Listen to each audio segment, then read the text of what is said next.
Une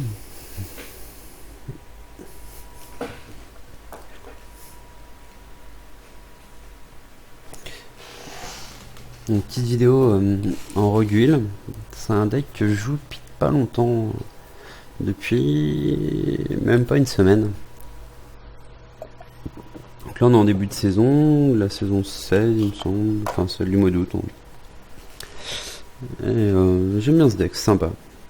Donc là le match-up c'est contre prêtre. Pour moi c'est un bon match-up je trouve contre prêtre parce qu'on a beaucoup de burst. Et ça il a du mal, on a de quoi gérer ses créatures. Donc c'est pas mal du tout. J'aime bien ces deux cartes. Talnos, Oreb, c'est... Talnos contextuel et Oreb trop light. La sommet en fait ça permet de remove un Velen ou un maître lame blessé, cercle de soins, ce genre de choses quoi. La prophète elle est pas ouf, mais bon ça fait une créature sur le board tour 3, c'est toujours intéressant parce que c'est ça le problème du rock, c'est au final on a peu de créatures tour 3 quoi.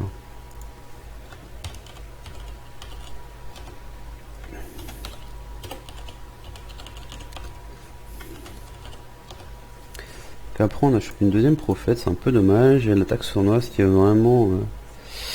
voilà, qui va avec le 6-7, donc ça c'est vraiment bien. Donc là il joue un prêtre anti-aggro, donc enfin, je pense qu'on va voir comment ça va se passer.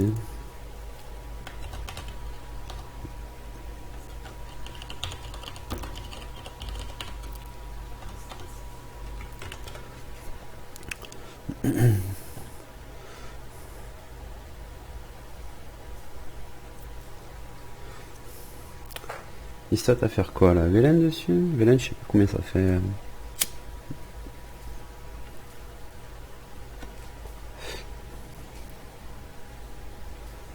Ok, on a les Viscerate. Je me tâte encore à faire quelque chose. S'il claque un Velen dessus, et j'ai bien envie de le renvoyer dans sa main. C'est... fait une carte pour une carte. Pourtant je pourrais commencer à le gérer en mettant 4 de dégâts dessus. Après j'ai plus rien pour proc les Viscerate, on va rapidement arriver à des tours où je pourrais poser le prophète pour la proc. Ouais, non c'est pas trop mal. On part là-dessus, sans aller trop vite, parce qu'il faut d'abord backstab et ensuite S6-7. On aurait pu backstab arme tout simplement. C'était un play qui était viable aussi.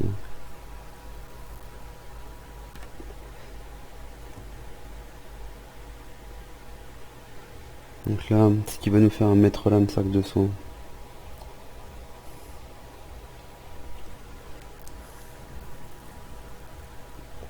Il passe. C'est qu'il s'attendait vraiment à faire quelque chose. J'ai pas forcément envie de mettre une prophète tout de suite. Je préfère faire l'arme. Prochain tour, on pourra prophète ou assommer son... du coup, si on fait assommer, on fera l'arme au prochain tour. La prophète, ça peut être sympa. Tour 4, il y a la folie de l'ombre aussi qui est très chiant, donc ce serait dommage de se faire avoir aussi là-dessus. On va plutôt faire l'arme. Et taper. En fonction de ce qu'il va faire, soit ça va nous coûter 2 pour l'assommer, soit on jouera une prophète, tout en gardant l'arme setup à 1. Donc on va assommer, clairement. En plus il nous donne du board, c'est très cool, donc il va peut-être nous en redonner encore un coup. On assomme, on met 3, on face, et on refait l'arme. À partir de là, il faut commencer à compter un peu les points, même si on n'a pas encore trop de quoi jouer la combo, mais avec ça on fait 6 en buffant une créature, plus 4 ça nous fait 10, et sur le board on a 13 quoi. Ok. Sombre sectateur, est-ce qu'on a envie? Je pense que... la Viscera était bien là-dessus. Là il a aucune créature à buffer. Je me retrouve encore une position sympa. Et lui il perd une carte. Je sais pas ce qu'il a encore en main. Il a encore son dragon, donc s'il le repose au prochain tour, il pourra toujours l'assommer, mais bon. Je pense partir là-dessus.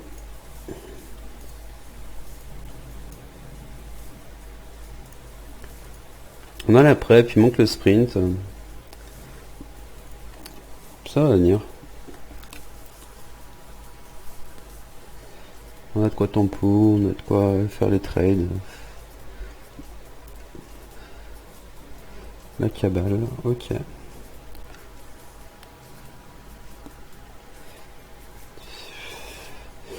L'éventail de couteaux qui se met bien. Il reste 3 à jouer derrière.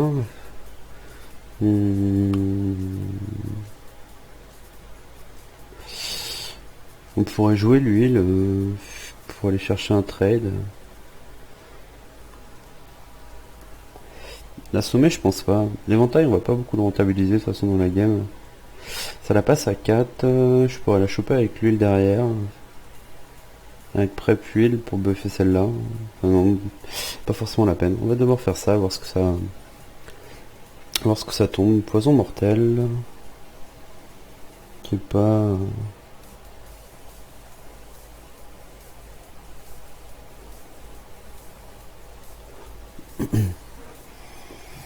qui nous aide pas beaucoup. Ça nous permet de passer ça, mais bon, je pense qu'on peut aller un peu slow-mo. On va reposer une deuxième. Et on va face.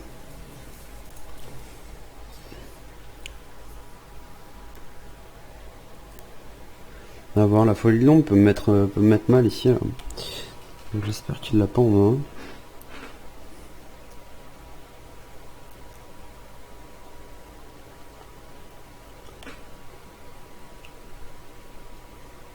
Sinon les cabales ils soignent. Moi je fais arme, je trade la cabale. On passe à la suite. Donc ça c'est bien parce qu'il aurait dû taper avant, au cas où c'était un taunt. C'est un taunt. La prêtresse. Donc là idéalement ce qu'il faudrait c'est un déluge. Ça...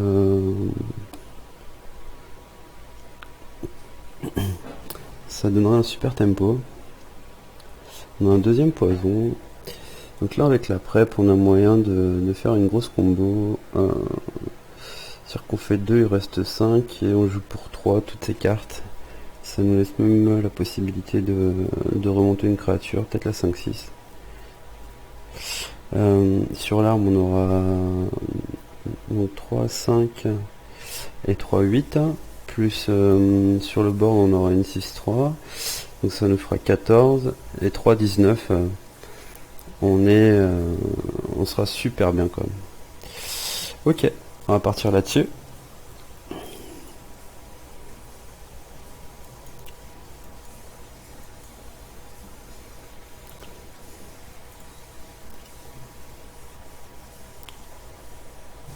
Peut-être lui remonter la cabale. Oh non, ça, dans tous les cas, il pourra la soigner, donc...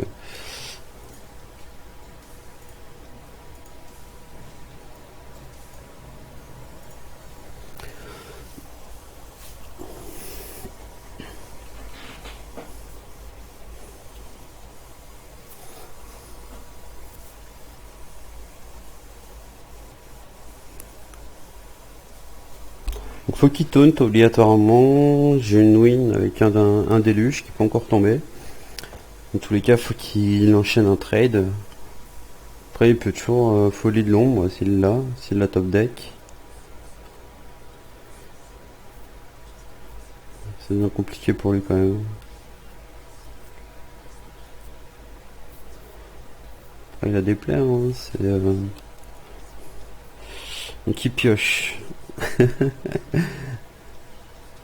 Non, il sait pas. Ok, il trade. Piocher.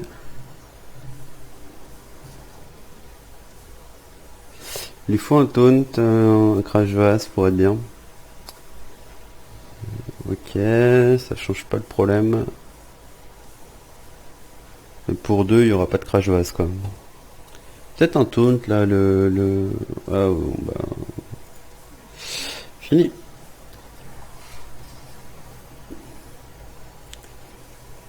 Merci d'avoir regardé cette vidéo, et puis de toute façon j'enchaîne. Je mets chaque game, je la passe sur YouTube, donc si vous voulez practice un peu le Rogue Wheel, voir un peu comment ça se passe, bah voilà, un niveau pas non plus pro gamer quoi, mais bon, on essaye de faire des plays intéressants quand même. Allez, à plus tard.